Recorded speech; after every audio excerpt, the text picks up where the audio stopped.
नमस्कार, मैं हूं चित्रा त्रिपाठी। शाम के 5 बजने वाले हैं और ये वक्त है दंगल का। देश में कुश्ती संघ को लेकर दिल्ली में दंगल मचा हुआ है, लेकिन एक दंगल आस्था और भक्ति बनाम अंधविश्वास का भी मचा है। आज हम मध्य प्रदेश के छतरपुर के बागेश्वर धाम के महंत धीरेन्द्र शास्त्री के विवाद की बात करने वाले हैं। धीरेन्द्र शास्त्री कथावाचक हैं, वो दरबार लगाते हैं। दरबार में मौजूद भक्तों के मन की बात जान लेने का दावा करते हैं और उनका उपचार करने का भी दावा उनकी ओर से किया जाता है। इन्हीं धीरेन्द्र शास्त्री के खिलाफ महाराष्ट्र के नागपुर में अंधविश्वास फैलाने की शिकायत की गई है। अंधश्रद्धा निर्मूलन समिति लगातार धीरेन्द्र शास्त्री की गिरफ्तारी की मांग कर रही है और कार्रवाई नहीं होने का अदालत का दरवाजा खटखटाने पर भी जोर दे रही है। जबकि दूसरी ओर धीरेन्द्र शास्त्री का कहना है कि सनातन धर्म के विरोधी उनके ऊपर झूठे मनगढ़ंत आरोप लगा रहे हैं। धीरेन्द्र शास्त्री का कहना है कि वो वर्षों से रामकथा करते आ रहे हैं, लेकिन कभी भी अंधविश्वास नहीं फैलाया। धीरेन्द्र शास्त्री खुद के ऊपर बागेश्वर धाम की कृपा बताते हैं और लोगों की मदद की कोशिश करते हैं, लेकिन सोशल मीडिया पर कई ऐसे वीडियोस भी हैं जिसमें धीरेन्द्र शास्त्री अजीबोगरीब दावे करते नजर आते हैं। ऐसे में सवाल उठता है कि क्या देश में आस्था के नाम पर अंधविश्वास फैलाने वाले बाबाओं पर कानूनी कार्रवाई होनी चाहिए? क्या धीरेन्द्र शास्त्री के ऊपर लगाए जा रहे आरोपों की जांच होनी चाहिए? और क्या धीरेन्द्र शास्त्री के खिलाफ सनातन विरोधी जानबूझकर साजिशें कर रहे हैं? बागेश्वर धाम के बाबा को लेकर मोर्चा खुला हुआ है, लेकिन दूसरी तरफ उनके जो अनुयायी हैं वो कहते हैं कि सनातन धर्म का वो प्रचार प्रसार कर रहे हैं, इस वजह से उनको टारगेट किया जा रहा है। कई ऐसे सवाल हैं जिसको लेकर आज तक सीधे पहुंचा धीरेन्द्र शास्त्री के पास और उनसे उन तमाम सवालों का जवाब लेने की कोशिश की है हमारी संवाददाता ने। सुनिए। में पुलिस ने आपको आप पे शिकायत भी है नागपुर में, और आपको क्या कोई नोटिस दिया गया है? यही तो झूठ है। कोई लीगली रिपोर्ट नहीं है, कोई एफआईआर नहीं है, हमारे पास कोई नोटिस नहीं है। और उन्होंने जो झूठ आरोप लगाया है कि 2 दिन पहले भाग गए, अब तो उनके ऊपर बनता है, उनके ऊपर बनता है, क्योंकि हमारा उसके पास हमारा ऑफिशियली फेस का स्क्रीनशॉट है, तो उनके ऊपर मानहानि का बन रहा है। लेकिन हम ज्यादा प्रपंचों में पढ़ते नहीं है। अगर हम गलत होते तो क्या कानून मर गया? हम कानून के साथ हैं, कानून के पक्षधर। हमारा डिस्क्लेमर रहता है कोर्ट से भी और सबके लिए कहना भी कि हम कोई चमत्कार नहीं करते। हमारा अपने इष्ट पर भरोसा है और अपने इष्ट का प्रचार करना अगर अंधश्रद्धा है तो पूरे भारत के हनुमान भक्तों पर एफआईआर होनी चाहिए। आप संत नहीं हैं, आप चमत्कार कहते हैं, आप चमत्कार नहीं करते, लेकिन सोशल मीडिया पे ऐसे कई सारे वीडियोस है जो ऐसे क्लेम करते हैं कि आप चमत्कार करते हैं। उस पर क्या कहना चाहिए? इष्ट की कृपा है, ये बालाजी की कृपा है। जैसे आप कुछ भी नहीं है, पर आपके ऊपर जो बैठे हैं वो बहुत कुछ है, उनके ऊपर भी कोई है वो बहुत कुछ है, ऐसे ही हमारे ऊपर भी कोई है जो हमारे बालाजी हैं। हमारी उनकी प्रति निष्ठा और श्रद्धा है, और उनको मानने से अगर किसी के जीवन में उजाला आ जाता है, चमत्कार हो जाता है, तो क्या बुराई है? किसी दीनहीन व्यक्ति को हॉस्पिटल से परास्त होकर के मरने की कगार पर वो घर पे डला और बागेश्वर धाम हनुमान चालीसा या पर्चा के माध्यम से, अर्जी के माध्यम से उसे 4 महीना जिंदगी जीने के सुकून मिल जाते हैं, तो इस भारत में कौन सी बुराई है? और हम करते भी यही है कि तुम हमसे ना जोड़ो, बालाजी से जोड़ो। तो हमारे चमत्कार नहीं है, बालाजी के। हाँ, अगर वो कहते भगवान नहीं होते तो उन्हें बागेश्वर धाम दरबार में आना चाहिए। दूध का दूध, पानी का पानी, झंझट खत्म। अब ऐसे अपने सामने तो कोई कुछ भी बोलता रहे, हम यहाँ से चले जाएं तो लोग कह दें यहाँ से भी गुरुजी भाग गए, तो ये तो मूर्खता वाली बात है। हम फिर नागपुर जाएंगे। पंडित धीरेन्द्र शास्त्री की ओर से कहा गया है कि वो फिर नागपुर जाएंगे। नागपुर से ही सारा बवंडर शुरू होता है और वो नागपुर दोबारा जाने का दावा करते हैं, ये कहते हुए कि हम थोड़े उल्टे दिमाग के हैं। लेकिन उनकी ओर से कई बार ऐसे ऐसे दावे कर दिए जाते हैं जिसको लेकर बार बार सवाल पूछे जाते हैं, लेकिन आज तक ने जो सवाल पूछा उसका जो जवाब उनकी ओर से दिया गया है। आपको बताते चलें कि रायपुर में उनका प्रवचन चल रहा है 20 और 21 तारीख को। वो तमाम लोगों को आमंत्रित करते हैं जो उनके चमत्कार को लेकर क्वेश्चन करें। हालांकि चमत्कार पर जब उनसे सवाल पूछा जाता है तो उनकी ओर से यह दावा किया जाता है कि ये मैं नहीं करता बल्कि कोई और करवा रहा होता है। बागेश्वर वाले बाबा के तौर पर उनकी पहचान है। देश भर में श्रद्धा के नाम पर जिस तरह की भीड़ उमड़ती है उनको सुनने के लिए, वो भी अपने आप में अभूतपूर्व है। लेकिन कई ऐसे सवाल हैं जो बागेश्वर वाले बाबा को लेकर आज पूछे ही जाएंगे। खबर क्या है उसके बारे में जल्दी से आपको एक बार फिर से जानकारी दे देते हैं। आपको बताते चले, जादू टोना निर्मूलन एक समिति है जिसकी ओर से शिकायत की गई है धर्मेंद्र शास्त्री को लेकर। नागपुर में धीरेन्द्र शास्त्री का कार्यक्रम हुआ था और 11 जनवरी तक रामकथा का कार्यक्रम था, लेकिन बीच में ही वो संपन्न हो जाता है। इसको लेकर लगातार सवाल पूछे जाते हैं कि क्या डर कर पहले ही अपने कार्यक्रम को खत्म कर दिया गया धीरेन्द्र शास्त्री की ओर से। उनके खिलाफ मामले को लेकर ये पूरी की पूरी समिति पुलिस के पास जाती है, लेकिन बागेश्वर वाले बाबा ने अपनी सफाई में और कौन कौन सी बातें कही हैं, उनकी बातचीत का अब अगला हिस्सा सुनिए। केस करेंगे उन पे? नहीं, इन सब की बहुत जरूरत नहीं है। बागेश्वर धाम के पागल ही काफी हैं। सनातनियों से उन्होंने ये उंगली प्रत्येक हनुमान भक्त के ऊपर उठाई है, उसका जवाब वो लोग देंगे। और हनुमान जी, हमें अपने इस पर भरोसा है, उसका जवाब हनुमान जी महाराज देंगे। लोग ये भी कहते हैं कि अंधविश्वास फैलाते हैं, आप इस पे क्या सफाई देना चाहेंगे? उन लोगों को क्या कहना? चढ़ाना श्रद्धा है, भारत में चादर चढ़ाना श्रद्धा है, लेकिन हनुमान जी की भक्ति बरताना अंधविश्वास है। भारत में कैंडल जलाना श्रद्धा है, लेकिन कलाबा बांधना, हनुमान चालीसा के उपाय बताना या ओम बागेश्वराय मंत्र के जाप से निवृत्ति करवाने की बात को सपोर्ट करना या सनातन का प्रचार करना, ये अंधविश्वास है। ये दोगलापन लाते कहाँ से हैं भारत में? तो हम सनातनी हैं, सनातन की बात करेंगे, ऐसे बिचौलियों से डरने वाले भी नहीं है। और जिनको दिक्कत हो, मीडिया, लोग, कोई समिति, हम वहां भी थे, 2 दिन दरबार लगाया, 7 दिन कथा की, तब क्या हुआ? कौन सा सांप सूंघ गया था? अब आने के बाद बहन अगर कोई बोले, ये मूर्खता है। अब भी हम कहते हैं रायपुर दूर नहीं, 200 किलोमीटर किराया ले लें, खर्चा ले लें, प्रेम पूर्वक। हम उनकी सिक्योरिटी की भी जिम्मेवारी लेते हैं कि पूजाई नहीं होगी, पूजा पाठ नहीं होगी, उसकी भी गारंटी लेते हैं। आ जाएं, वेलकम, लेकिन लीगली आए। लीगली का मतलब बता के आए कि वो आए और भीड़ से उठ के मास्क बांध कर चले जाओ, फिर कहें हम गए थे, बाबा ने हमको बुलाया भी नहीं, ठटरी के बहरे। वहां भी हम थे, हमारे पास ना तो कोई उन्होंने कार्ड भेजा, ना कोई व्यक्ति भेजा, ना हमें पता है कि ये कोई समिति भी है। वो पत्रकार जरूर आए थे कि आपके लिए उन्होंने प्रेत दरबार के लिए कोई एलिगेशन किया। हमने कहा प्रेत दरबार मीन्स कोई अंधविश्वास नहीं है। वहां लॉ जो है वो ये है कि किसी को डरा धमका करके चमत्कार नहीं दिखा सकते। साइंटिफिक ट्रिक के अलावा करके आप किसी को चमत्कार नहीं बता सकते। हमारे पास ट्रिक ही नहीं है। ज्ञान और विज्ञान एक दूसरे के पूरक हैं।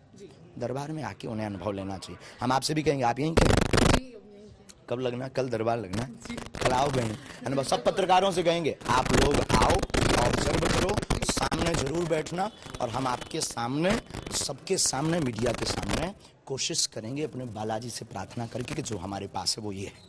पंडित जी, एक आखिरी सवाल है मेरा। जो सिस्टम है पूरा ओपेक है, वो थोड़ी उसमें ट्रांसपेरेंसी की कमी है। सोशल मीडिया पे भी ऐसे कई सारे वीडियोस है जिसमें क्लेम होता है कि थोड़ा ट्रांसपेरेंट सिस्टम हो सकता है, इस पे क्या कहेंगे? जैसे ऐसा लोगों का मानना है कि सिस्टम थोड़ा सा ट्रांसपेरेंसी की तरफ और बढ़ सकता है। बिल्कुल, अगर ऐसा है तो सुधार करेंगे। वैसे हम कोई ईश्वर नहीं, हम कोई भगवान नहीं है, जो है हम वो हैं। अब वो हमेशा रहते हैं, हम बहुत आनंद में रहते हैं। और हम मीडिया से भी कहेंगे, फिर से उनसे कहेंगे, जो भी निर्मूलन समिति है, हम आपके सपोर्ट में हैं। अंधविश्वास के हम खिलाफ हैं। ओझा गुनिया तांत्रिकों के चक्कर में पैसा बर्बाद करने वाले लोगों को हनुमान जी से जोड़कर अगर उनके घर को बसवाया है तो ये कौन सा गलत है? हम आपके साथ हैं, लेकिन आइए तो ये दोगलापन मत कीजिएगा कि हम वहां से भाग गए, क्योंकि हम हिंदू शेर हैं। हम हिंदू शेर हैं। 7 दिन थे, जब प्रोग्राम 7 दिन का था तो फिर 9 दिन कोई बात ही नहीं उठती। हमारे पास उसका स्क्रीनशॉट है, आज प्रिंट आउट निकाल के हम आप लोगों को दे देंगे। 3 तारीख का स्क्रीनशॉट। नागपुर वापस कब जाना होगा? बहुत जल्दी जाएंगे और डंके की चोट पर जाएंगे।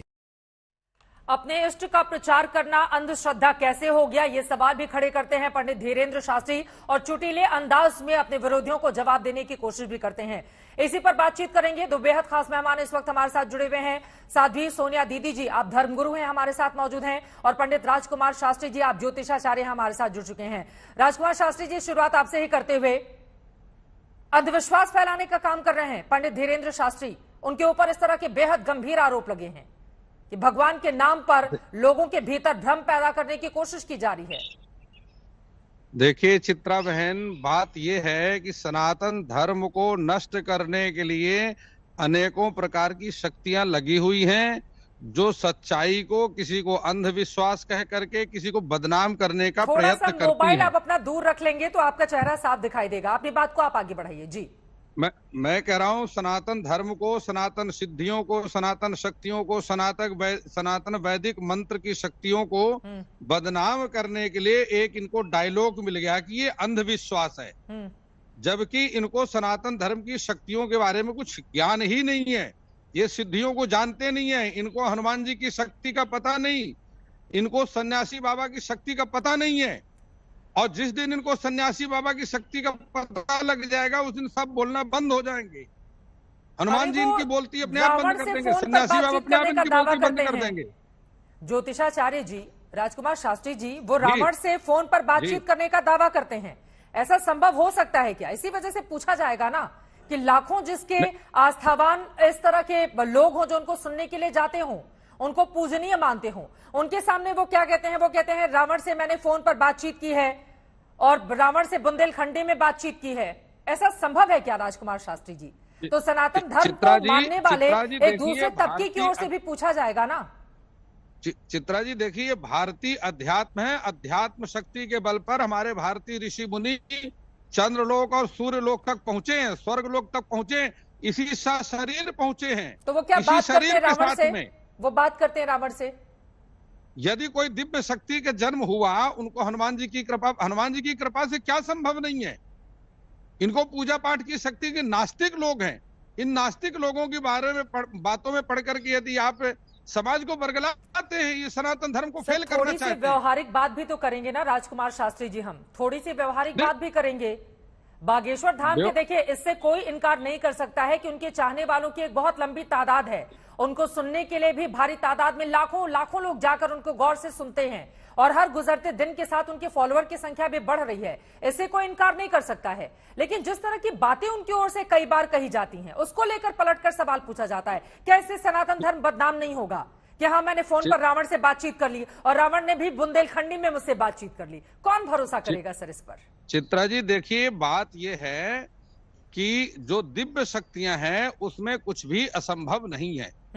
और जब व्यक्ति जिसके अंदर वो दिव्य शक्तियां आ जाती हैं, वो कोई अपनी बुद्धि से अपनी समझ से नहीं बोलता है, उसके अंदर वो दिव्य शक्ति स्वयं बोलती है। और जब दिव्य शक्ति बोलती है तो वो कोई सोच समझ करके विचार करके ऐसा नहीं बोलती है, उसके अपने आदेश होते हैं और उसी के अनुसार व्यक्ति की मात्र चेहरा होता है, प्रेजेंटेशन सारे उन दिव्य शक्तियों की होती है। और वो दिव्य शक्तियां इस प्रकार से हैं जो कि किसी को माध्यम बन करके धर्म की स्थापना करने के लिए, समाज को जागृत करने के लिए, समाज के बीच में किसी न किसी व्यक्ति का माध्यम बन करके उसके शरीर में प्रवेश करती हैं। इनको सिद्धियों के बारे में कोई ज्ञान नहीं है, ना इन्होंने सिद्धियां करी हैं। सिद्धि करने के लिए बहुत तप चाहिए होता है, तपस्या करनी पड़ती है, त्याग करना पड़ता है, अपने आप को खत्म करना पड़ता है। त्याग किया? कौन सी तपस्या की? चित्रा जी, कोई एक जन्म की तपस्या से सिद्धियां नहीं आती, ये जन्म जन्मांतरों तक इन सिद्धियों को करना पड़ता है, तब जाकर के किसी जन्म में इनकी उपलब्धि होती है। वो भी अंश मात्र, हमेशा के लिए भी नहीं प्राप्त होती, 2, 4, 10 साल में वो फिर खत्म हो जाती है। ठीक है, मैं लौटूंगी। पूर्व विधायक चंदला के इस वक्त आरडी प्रजापति हमारे साथ जुड़ चुके हैं। उनके ऊपर हमला हुआ था तो उन्होंने इन्हीं के समर्थकों के ऊपर गंभीर आरोप लगाए थे। चमत्कार को नमस्कार तो किया ही जाता है प्रजापति जी, इसी वजह से लोकप्रियता बढ़ रही है शास्त्री जी की। जी मैम, मेरे ऊपर क्यों हुआ था हमला मैं बता देना चाहता हूँ। इन्होंने जो ओबीसी की महासभा में माननीय हमने धीरेन्द्र शास्त्री जी ने एक टिप्पणी की थी प्रीतम लोधी पे कि इनका डीएनए टेस्ट कराया जाए, ये सनातनी नहीं है, इनको मसल दो। मतलब मैं आपको बता रहा हूं कि बुंदेलखंड में सबसे बेकार गाली होती है और ये गाली ठटरी के बड़े, मतलब हमारे यहाँ जब मर जाता है आदमी, जब उसको अर्थी में ले जाया जाता है उसको ठटरी बड़े कहते हैं। तो दिव्य शक्ति कहते हैं कि इनको कौन सी शक्ति प्राप्त हुई है जो सब आदमी को मुर्दा गाली गलौज करते हैं।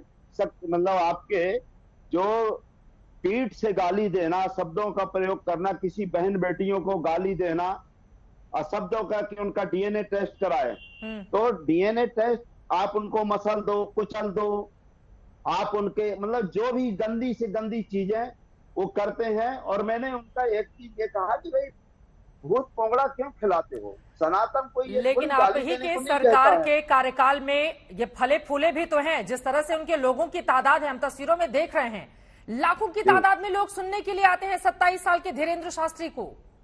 जी जी, देखो ऐसा है, जब तक इनका अभी दरबार में जो ये गंदी चीजें हरकतें करते हैं, कोई आदमी सनातन धर्म वाला नहीं कर सकता कि आपकी बहन बेटियों को कि तुम्हारे इतने लोगों से संबंध है, मेरी रावण से बात हो रही है, मैं बाबा नहीं ढाबा हूँ।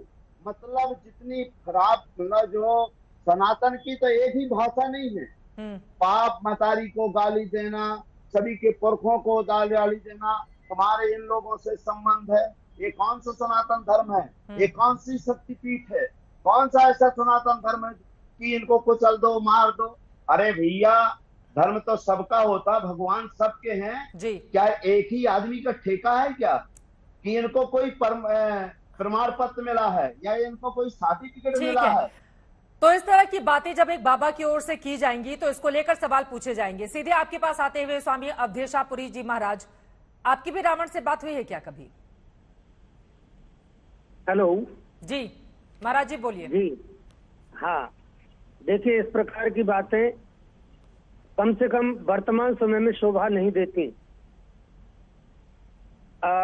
उनको मैं जहां तक मानता हूं कि जो भी सिद्धियां होंगी या जो भी उन्होंने तपस्या की होगी वो सब उनको मुबारक। लेकिन जब सनातन धर्म की बात आती है तो उनको एक संयत भाषा का प्रयोग करना चाहिए और कम से कम ऐसी कोई बात कहनी चाहिए लॉजिकल, जो कि लोगों को पच सके। जिस प्रकार की वे बातें करते हैं कभी कभी निश्चित रूप से समाज में एक भ्रम पैदा करती हैं। अगर व्यक्ति सिद्ध है, उसको सिद्धि प्राप्त है, तो फिर उसको इस प्रकार की अनर्गल भाषा का उपयोग नहीं करना चाहिए। शिष्ट भाषा का उपयोग करना चाहिए, संयत भाषा का उपयोग करना चाहिए। हाँ। लाखों लोग हमको सुन रहे हैं, हम बहुत ही गंभीरता के साथ एक बहुत ही परिष्कृत शैली में अगर अपनी बात रखेंगे तो सामने वाला व्यक्ति, मुझे लगता है कि प्रश्न नहीं उठा पाएगा। बिल्कुल। तो उन्होंने जो भी सिद्धियां की हो, मैं उनका स्वागत करता हूँ। सिद्धियां होती हैं सनातन धर्म में, ये अच्छी बात है, लेकिन उनकी जो भाषा की मर्यादा है उसको भी बना करके रखना चाहिए, ये भी मैं चाहता हूँ। वो जब इस तरह की बातें करते हैं तो इससे क्या अंधविश्वास फैलता है और अंधविश्वास फैलाने वाले बाबाओं के खिलाफ क्या कार्रवाई होनी चाहिए? देखिए, कार्रवाई क्या होनी चाहिए वो तो सब कानून का विषय है जी। और इसके प्रति क्या कार्रवाई होनी चाहिए वो संविधान में सब लिखा हुआ है, उसकी धाराओं में। लेकिन मैं तो आपको ये कहूंगा कि ऐसी बातें समाज में नहीं फैलानी चाहिए जिससे कि लोगों के अंदर संदेह की स्थिति पैदा हो या प्रश्न पैदा हो इस प्रकार के। अब उनके गुरुजी इतने विद्वान हैं, स्वामी रामानंदाचार्य जी महाराज, रामभद्राचार्य जी महाराज, सब लोग, पूरी दुनिया उनको जानती है, मानती है, उच्च कोटि के विद्वान हैं, प्रकांड विद्वान हैं, और आप उनके शिष्य हैं तो आपकी भाषा में शिष्टता नहीं आएगी, तो फिर आपके अंदर शिष्यत्व तो नजर नहीं आता। इसलिए मैं कहना चाहूंगा कि वो करें, लोगों के दुख अगर दूर कर रहे हो, लोगों को उनसे लाभ हो रहा हो तो अच्छी बात है, वो करें, लेकिन अपनी भाषा पर संयम बहुत आवश्यक है। चाहे वो आप हैं या मैं हूँ अथवा वे हैं, कोई भी व्यक्ति हुआ जो ऐसे मंच पर बैठा है जिसको लाखों लोग सुन रहे हैं और वो अगर मंच से गाली देगा तो मैं समझता हूँ कि इसका असर समाज पर अच्छा नहीं पड़ेगा। लेकिन दिनों दिन अगर इनको चाहने वालों की तादाद बढ़ती हुई चली जा रही है, वो भी एक सवाल है। साधी सोनिया दीदी जी, सीधे आपके पास आते हुए, अगर आपके फॉलोअर्स बढ़ते हुए चले जा रहे हैं, जो एक सच्चाई है कम से कम बागेश्वर वाले बाबा को लेकर, धीरेन्द्र शास्त्री को लेकर, लेकिन उनकी ओर से जब रावण से फोन पर बातचीत की बात कही जाएगी, जैसा कि पूर्व विधायक चंदला के जुड़े हुए हैं आरडी प्रजापति जी, उनकी ओर से भी कई बातें गिनाई गई, जब इस तरह की बात एक बाबा के मुंह से सुनेंगे लोग तो फिर आपसे पलटकर सवाल पूछे जाएंगे, क्योंकि बाबाओं की ऐसी भाषा नहीं होती है। सही बात है चित्रा जी, आपने बहुत सही प्रश्न किया। हालांकि धीरेन्द्र शास्त्री जी जो कर रहे हैं उसमें दो बातों का समावेश दिखता है स्पष्ट रूप से हम सबको। ये तो हम सब जान रहे हैं कि कहीं ना कहीं सामान्य जनता एजुकेटेड होते हुए भी, पढ़ी लिखी होते हुए भी एजुकेटेड वर्तन नहीं कर रही है। कारण ये है कि चमत्कार को नमस्कार वाली भीड़ आज भी बनी हुई है, भय आज भी बना हुआ है, पाखंड इसलिए आज भी चल रहा है। एक बात। दूसरी बात यह है कि उनके बारे में मुझे एक चीज सिर्फ ये पसंद आती है कि चलो कम से कम वे एक नकली भगवान को जो है वो सामने नहीं ला रहे हैं। नकली ठीक है, मैं लौटूंगी, किसी वजह से कुछ तकनीकी दिक्कत आ गई है, आपकी आवाज हम तक नहीं पहुंच पा रही है। प्रजापति जी, सीधे आपके पास आते हुए, देखिए आरोप तो बहुत सारे, दोनों ही पहलू हैं। एक तरफ तो आरोप ये भी लगते हैं कि दरअसल कुछ लोगों ने सनातन धर्म को बदनाम करने का ठेका ले लिया है और इस वजह से अगर कोई भी बाबा मंच पर लाखों की तादाद में अपने श्रद्धालुओं को संबोधित कर रहा है तो पलटकर उसके ऊपर सवाल खड़े कर दिए जाते हैं। धीरेन्द्र शास्त्री भी यही बातें कह रहे हैं कि मैं कौन सा अंधविश्वास फैला रहा हूं, मैं तो बागेश्वर वाले धाम का एक प्रतिनिधि हूं, अगर मेरे छू लेने से या मेरे कुछ उपाय बता देने से कुछ लोगों की बीमारी ठीक हो जाती है, कुछ लोग कुछ दिनों तक अगर रह जाते हैं, तो उसमें क्या दिक्कत है? लेकिन इन्होंने ये कहा मैडम कि सेनापति इनके यहाँ रहते हैं, अब वो दिखाई नहीं देते हैं, मारो सेनापति, मारो सेनापति। और हजारों औरतें अर्धनग्न अवस्था में, ये कौन से धर्म में लिखा है? ये कौन से धर्म में लिखा है कि भगवान राम के 5 बाप? ये कौन से? आज तक मैंने तो 70 वर्ष का हूं, मैंने आज तक सुना नहीं है। मैंने भी रामायण पढ़ी, गीता पढ़ी, भागवत पढ़ी, लेकिन 5 बाप मुझे नहीं सुनने को मिले कि 5 बाप कहाँ है, रावण से कहाँ बात होती है। मैंने इन्होंने डीएनए टेस्ट की बात कही एक महिला का, इनकी बात ना मानना, आरडी प्रजापति बात ना माने तो डीएनए टेस्ट होना चाहिए, ये दारू नहीं पीना चाहिए, ये आपके प्याज नहीं खाना चाहिए, लहसुन नहीं खाना चाहिए। हाँ। तो मैंने कहा अगर मुझे बीमारी है डीएनए टेस्ट की, तो हम भी कह रहे हैं कि आपके भाई और आपके पिताजी दारू पीते हैं, इनका भी डीएनए टेस्ट होना चाहिए। तो मेरे ऊपर आक्रमण हुआ। अगर डीएनए टेस्ट कराओ ना भाई, साइंस बना है कि आपके लिए कोई भगवान डीएनए टेस्ट करेगा। अगर भगवान डीएनए टेस्ट करता तो इनका भी करे भगवान मेरा भी डीएनए टेस्ट करे। मैं भी हनुमान जी को उपासक हूँ, ये भी हनुमान जी के उपासक है, ये कौन सी भाई बात है? ठीक है सर, व्यक्तिगत बातें नहीं करेंगे, लेकिन यहाँ पर ठीक है, आपकी बातें भी महत्वपूर्ण है, लेकिन मैं आपसे जानना चाहती हूँ, चूंकि धीरेंद्र शास्त्री के अगर करियर को हम देखिए सनातन धर्म में भी बाबा हैं, अब उनके चाहने वाले और जिसके ये शिष्य हैं, बताने की जरूरत नहीं कि उनकी कितनी हिंदू धर्म में आस्था है और हिंदू कितना उनको मानते हैं। लेकिन अगर हम सिर्फ धीरेंद्र शास्त्री की बात करें तो पिछले 1.5-2 सालों में इनकी जो लोकप्रियता बढ़ी है, उसके पीछे की क्या वजह देखते हैं? अगर ये अंधविश्वास फैलाते हैं, अगर ये चमत्कार करते हैं या लोगों को बरगलाते हैं या ये गलत बयानी करते हैं, उसके बावजूद फिर लोगों की तादाद बढ़ती हुई क्यों चली जा रही है? मैडम मैं आपको बता देना चाहता हूँ, अभी हमारे यहाँ करीब जितने बाबा अभी तक मैंने देखे, हाँ, जितने साधु संत, जितने सनातन धर्मी देखे, अभी आपके यहाँ वायरल हो रहा है जो आपके सोशल मीडिया में, इनकी 25 से 30 हजार करोड़ 2 साल के बाद 2 साल के अंतर इनकम है। ये कौन सी ऐसी फैक्ट्री लगाए हैं? लेकिन ये काला धन पैसा तो लाने की बात है। कह रहे थे, इनका काला धन कहाँ से है? लोगों को मदद के नाम पर, लेकिन ये पैसे नहीं लेते हैं, इनकी ओर से कहा गया है। इनके यहाँ अगर पैसे नहीं होते तो आपके वायरल हुआ था वीडियो, आपके टीकमगढ़ में और ललितपुर में वायरल हुआ कि इनके पैर पड़ने का 1 लाख, ये कथा सुन। अभी वो स्वयं कहते हैं कि मैं अपनी कथा 50 करोड़ में बेचूंगा, जिसको खरीदना खरीदे। मैं नहीं कह रहा, उनका वीडियो देखिए, 50 करोड़ में। अब बताइए आप, जिसको खरीदना हो, ये कौन सा धर्म है भैया? इनको कौन सा सर्टिफिकेट मिला है? ये कौन आरटीओ है कि इनको कोई लाइसेंस मिला है कि आप हिंदू हो कि आप हिंदू नहीं है? यही संस्कारी क्या? तो मेरे ऊपर आक्रमण कराया, मैं उससे मेरी मौत हो जाती। कम से कम 1 किलो का पत्थर मेरे यहाँ, मैं बीच में बैठा था, मेरे बच गया। और आपके बता रहा हूँ, इन्हीं के समर्थकों ने मुझे मरवाया। ठीक है, आपने जो आरोप लगाए हैं राजकुमार शास्त्री जी से मैं उसका जवाब लूंगी, लेकिन सोनिया दीदी आपकी बात अधूरी रह गई थी, आप अपनी बात को पूरी करें।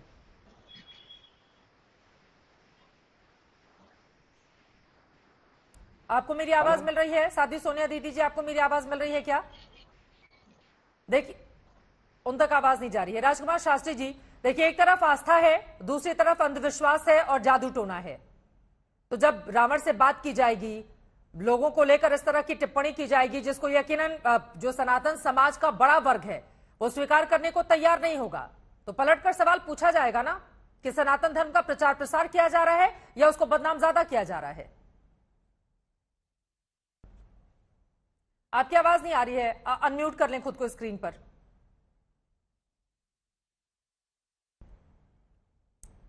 आपने खुद को म्यूट कर लिया है सर। मैं कह रहा हूं कि आपकी बात उत्तम है। हाँ, आपका प्रश्न पूछना ठीक है, प्रश्न पूछने में कोई बुराई नहीं है। और अभी मैं अपने साथियों की बात सुन रहा था, मैं इनकी बात को स्पष्ट कर दूं। जो इन्होंने भाषा की बात कही जी। तो देखिए, महाराज जी जिस क्षेत्र से आते हैं वो छत्तीसगढ़ का क्षेत्र पड़ता है, वहां की भाषा इसी प्रकार की है। तो आप उनकी भाषा को कहें कि ये भाषा सब बता गया। अब दिल्ली की भाषा उनकी भाषा में फर्क है। हम लोग वहां के रहने वाले, हमको मालूम है कि वहां की भाषा की शैली यही है। अब वो किसी को, वहां के जो प्रॉपर रहने वाले लोग हैं उनको बुरा नहीं लगेगा, क्योंकि उनको वही भाषा अच्छी लगेगी और वो अपनी भाषा में बोलते हैं। किसी प्रकार से कोई बनावटी भाषा नहीं बोलते हैं। कोई शहर के एमबीए और चार्टर्ड अकाउंटेंट पढ़े हुए महाराज जी हैं नहीं, वो हनुमान जी की कृपा से बोलते हैं। तो इसलिए उस पर कोई भाषा पर तो उंगली उठानी नहीं चाहिए। उनकी भाषा ठीक नहीं है, सभ्यता ठीक नहीं है, शब्द ठीक नहीं है, हाँ नहीं, उनके कोई शब्द ठीक नहीं, इस प्रकार की बातें नहीं करनी चाहिए। महाराज जी का जहाँ आश्रम है, हाँ। वहां की भाषा यही भाषा है उनकी, वो हम अपनी वहीं भाषा के में रहने बोलते वाले हैं। हैं, छतरपुर के हैं, मध्य छत्तीसगढ़ के नहीं, छतरपुर के रहने वाले हैं। मैं कह रहा हूँ छतरपुर क्षेत्र मध्य, इससे ज्यादा घटिया भाषा कहीं नहीं होती है कि अर्थी में आदमी को ले जाओ। विधायक जी, मध्य प्रदेश छत्तीसगढ़ मिलता हुआ है, लेकिन दिल्ली हिंदू धर्म में लिखा है कि अगर हम अपने बाप को बाप माने तो अर्थी में ले जाओ। देखिए, दिल्ली की जितनी शुद्ध भाषा है, बड़े बड़े शहरों की जो भाषा है, वहां की भाषा और वहां की भाषा में फर्क है। 10 किलोमीटर में व्यक्ति की भाषा बदल जाती है। 10-20 किलोमीटर आप दिल्ली से वृंदावन में चले जाइए, ब्रजभाषा अलग है, दिल्ली की भाषा अलग है। ठीक है, अब आप कहेंगे ठीक है, ब्रजभाषा मधुर है, भाषा पे अवधी ज्यादा नहीं भाषा जाते हुए, अलग लेकिन है। जो दावे किए जाते हैं उनकी ओर से सवाल उसको लेकर यहाँ पर पूछे जा रहे हैं। सभी के हाँ, देखिए यहाँ पर तो अपने अपने पक्ष हैं, जो लोग चित्रा जी आरोप आपको लगाते कहा, हैं। जो जी, स्वामी जी की तरफ से दावे किए गए हैं, हाँ, वो दावे बिल्कुल सत्य हैं। देखिए, आप मेरी बात को ध्यान से सुनिए। आप 2-4 इतने बड़े समाज में 2-4-10 लोगों को बेवकूफ बना सकते हैं, लेकिन स्वामी जी के साथ आप देखिए कि 1-2 लाख आदमी एक साथ बैठा हुआ है। एक से एक बुद्धिजीवी आदमी बैठे हैं, डॉक्टर इंजीनियर बैठे हुए हैं, बड़े बड़े राजनेता वहां बैठे हुए हैं, कवि बैठे हुए हैं। उन सबको स्वामी जी ने कोई बेवकूफ बना देंगे क्या? ठीक है सर, अपना मोबाइल इसका थोड़ा सा मतलब वो सामने किसी को रखें, बेवकूफ नहीं ताकि बना रहे हैं, आपका चेहरा उनकी भी अपनी साफ। सिद्धियां ठीक हैं है, जो कि उनका काम बिल्कुल। कर रही हैं, आपका समाज का कल्याण कर आपका रही हैं, जवाब समाज महत्वपूर्ण को है एक सही रास्ते कि पर 2 लगा लाख रही हैं। लोगों को क्या मूर्ख बनाया जा सकता है? ऐसा होता तो नहीं है। और बताइए। जैसा कि आपने भी दावा किया कि बड़े बड़े लोग जाते हैं, और हाल ही में पिछले हफ्ते भी हमने देखा था बड़े बड़े मंत्रियों ने जाकर उनका आशीर्वाद भी लिया था। ये बात भी सच है। लेकिन सीधे आपके पास आते हुए साध्वी सोनिया दीदी जी, बीच में आपकी आवाज नहीं आ पाई थी, इस वजह से आपकी बात अधूरी रह गई थी। लेकिन सवाल तो महत्वपूर्ण है ना। देखिए, सनातन धर्म को मानने वालों की एक बड़ी तादाद है, उसमें कुछ लोग ऐसे भी हैं जो अपनी छोटी छोटी परेशानियों के लिए इतने आस्थावान हो जाते हैं कि हर मुहूर्त देखकर छोटे छोटे कामकाज करते हैं, बाबाओं से पूछ कर। दूसरी तरफ ऐसे भी लोग हैं जो इस पर बहुत ज्यादा भरोसा नहीं करते, लेकिन वो भी कट्टर सनातनी हैं। तो जब आप इस तरह की बातें करेंगे तो आपसे सवाल पूछे जाएंगे पलटकर कि जो चमत्कार आप कर रहे हैं उसमें कितनी सच्चाई है। क्योंकि फेस रीडिंग भी एक होती है कि व्यक्ति को देखकर उसकी क्या परेशानियां है उसके बारे में जानकारी दी जाती है। इस तरह का भी एक आर्ट है। एक्सपर्ट इसको लेकर दावे करते हैं। साध्वी जी, चित्रा जी, वो एक बार सोनिया दीदी की बात हो जाए। सोनिया दीदी, आपको मेरी आवाज मिल रही है क्या? उन तक आवाज नहीं पहुंच पा रही है। प्लीज आप जल्दी से उनका कनेक्शन ठीक कराएं, अपनी बात को पूरी करें। शास्त्री जी, चित्रा जी, मैं आपको ये बतला रहा था कि जो आप बात कर रहे हैं फेस रीडिंग के बाद जन्म कुंडली का अध्ययन या हस्तरेखा, ये एक पढ़ाई है, विद्या है। हाँ। बात यहाँ पर विद्या की नहीं। स्वामी जी के पास में विद्या तो जो है वो तो है, गुरु की कृपा से तो संभव है, लेकिन उनके पास में सन्यासी बाबा हनुमान जी की सिद्धियां हैं। सिद्धियां वो चीज होती है जो विद्या से परे होते हैं। सामान्य व्यक्ति के समझ में वो बातें आ नहीं सकती हैं। सामान्य व्यक्ति को, सुनने वाले को अजीब लगता है कि ये कैसा बोल रहे हैं, ऐसा कभी संभव हो सकता है। लेकिन जिसके पास सिद्धियां हैं उसके पास में संभव है, वो सब कुछ करने में संभव हो सकता है। 8 प्रकार की सिद्धियां हैं। महिमा नाम की सिद्धि महाराज जी के पास में है, जो कि हनुमान जी की कृपा से मिलती है, सन्यासी बाबा की कृपा से मिलती है। आप उन दैवी शक्तियों को कैसे चैलेंज कर सकते हैं? वो बात बिल्कुल ठीक है कि दैवी शक्तियों और मानवीय शक्तियों में अंतर है। हमारे और सामान्य व्यक्ति के समझ के परे की चीजें हैं वो। वहां पर अपना तर्क वितर्क बुद्धि लगाने की जरूरत ही नहीं है। हाँ, जी महाराज, हाँ। विधायक जी के पास में जो आक्रमण हुआ, उनके ऊपर जो चोट आई, उसका हमें दुख है। ऐसा नहीं होना चाहिए, वो गलत है, हम उसकी निंदा करते हैं। आरोप लगे थे जिन लोगों के खिलाफ कार्रवाई हुई कि नहीं हुई, ये वही बताएंगे। लेकिन उसके पहले अवधेश पुरी जी महाराज, चमत्कार से नमस्कार करने वालों की भी बहुत बड़ी तादाद है, लेकिन आप जैसे जो बड़े बड़े पदों पर बैठे हुए लोग हैं, सनातन धर्म को जो प्रचार और प्रसार दे रहे हैं, उनका भी ये दायित्व है ना कि अगर अंधविश्वास कहीं से भी फैल रहा है तो उसको रोका जाए, ताकि आगे आने वाले वक्त में सनातन धर्म को बदनाम नहीं किया जा सके। क्योंकि इनके भी समर्थक कह रहे हैं कि वो सनातन धर्म का प्रचार कर रहे हैं, तो उनको बदनाम करने की साजिश रची जा रही है। बात और प्रचार करना भी चाहिए, हम उसकी प्रशंसा करते हैं और हमारी शुभकामनाएं भी उनके साथ हैं। खूब आगे बढ़े, सनातन धर्म का प्रचार करें, उसकी रक्षा करें। हमारे हैं, अपने हैं, हमें खुशी होती है, हमें गौरव भी होता है। लेकिन आपने ये जो कहा कि अगर समाज में कोई ऐसा संदेश चला जाता है जैसे कि हिंदू धर्म में ढोंग है या पाखंड है या ये तो इस प्रकार की बातें मानते हैं, तो चमत्कार को भी बहुत अच्छा नहीं लोग मानते, जो बुद्धिजीवी वर्ग है। इन चीजों से बचने की आवश्यकता रहती है। तो धीरेन्द्र ये जो चमत्कार है वो कैसे होता है, मैं आपसे जानना चाहूंगी। देखिए, कोई अगर बीमार है, वो दवाई भी करा रहा है, लेकिन फिर वो सोचता है कि अगर साधु संतों का कुछ आशीर्वाद मिल जाएगा तो हो सकता है कुछ अच्छा हो जाए। लोग इस भरोसे के साथ बाबाओं की शरण में जाते हैं।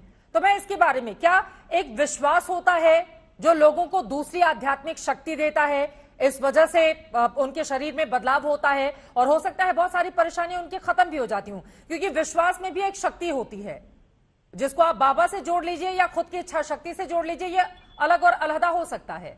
ये जो चमत्कार होता है, आप बाबाओं की ओर से किया जाता है, किसी को आशीर्वाद देकर किसी की परेशानी दूर कर दी जाती है, ये कैसे होता है? हेलो जी, अवधेशपुरी जी, आप ही से ये सवाल था। अच्छा, मैं पूरी बात आपकी समझ नहीं पाया, लेकिन ये बात तय है कि सिद्धि एक अलग चीज होती है और सिद्धि के द्वारा, लोगों के विश्वास के द्वारा असंभव कार्य भी संभव हो जाते हैं। क्योंकि जहाँ श्रद्धा है, श्रद्धावान लभते ज्ञानम, उस व्यक्ति को ज्ञान भी प्राप्त हो जाता है। और दूसरी बात यह है कि जहाँ श्रद्धा है वहां से उसकी मनोकामनाएं भी पूर्ण होती हैं। तो मनोकामनाएं तो हम एक पत्थर में भगवान मान लेते हैं और वहां से हमारी मनोकामनाएं पूर्ण होने लगती हैं। हम एक वृक्ष के अंदर अगर श्रद्धा रखते हैं तो वहां से भी हमारी मनोकामनाएं पूर्ण होने लगती हैं। तो ये मनोकामनाओं का जो एक सब्जेक्ट है वो लॉजिकल हो भी सकता है और लॉजिकल नहीं भी हो सकता है, वो श्रद्धा का सब्जेक्ट है। बिल्कुल। तो इसलिए लोगों को अपनी अपनी श्रद्धा के अनुसार भी वहां से लाभ प्राप्त होता है। तो वो कर रहे हैं तो अच्छी बात है, उसमें बहुत कुछ ऐसा नहीं है कि जिसकी निंदा की जाए। मैं समझता हूँ कि इतने कम समय में इतने लोग अगर उनसे जुड़े हैं, अच्छी बात है, वो काम उनका आगे बढ़ना चाहिए। लेकिन थोड़ा सा फिर भी अगर वो अपने व्यक्तित्व में सुधार करते हैं या जिन जिन चीजों का विरोध हो रहा है उनको वो धीरे से हटाने का प्रयास करते हैं तो और अच्छा होगा, मैं तो कहना चाहता हूँ। बिल्कुल। अब कुछ और बयान हैं क्या जो हम अपने दर्शकों को दिखा सकें, क्योंकि कई उनके एक के बाद एक कई ऐसे बयान हैं जिसको लेकर अक्सर सवाल पूछे जाते हैं कि सनातन धर्म का प्रचार करने वाला अगर कोई युवा चेहरा है वो इस तरह की बातें कैसे कर सकता है। बार बार सोनिया दीदी, क्या मेरी आवाज मिल रही है आपसे? कई बार मैंने सवाल पूछा, अब तक मेरी आवाज नहीं जा पाई थी। जी, ये फर्क कैसे किया जाए कि कौन से लोग अंधविश्वास को बढ़ावा दे रहे हैं और कौन से लोग आस्था के नाम पर लोगों का भला कर रहे हैं? देखिए चित्रा जी, साधना और सिद्धि का हमारा उस समय चर्चा चल रहा था। तो जो भी साधक होगा, चाहे वो किसी भी देवी देवता का साधक हो, सनातन धर्म में 5 ही की पूजा का विधान है। जगदम्बा, गणेश जी, शिव जी, नारायण और सूर्य, ये 5 के ही किसी न किसी स्वरूप का पूजन किया जाता है। इसके बाहर किसी का पूजन जो है वो अमान्य है, वो अशास्त्रीय है। जैसे आप उदाहरण के लिए, अगर शिव का ही एक रूप भैरव भी है, शिव का ही रूप हनुमान भी है। तो इस तरीके से यदि अगर आप उस मापदंड में भी देखें या किसी भी मापदंड में देखें पराविद्या ज्ञान के, तो उसका एक नियम है। पराविद्या में ऐसा नहीं है कि महिमा अणिमा लघिमा या अष्ट सिद्धियां मिल गई तो उसके नियम नहीं है। आप उसका अपने मुख से, अपने तरफ से अगर बखान करेंगे तो वो सिद्धि क्षीण हो जाएगी। ये बहुत बड़ा नियम है, ये हर साधक जानता है।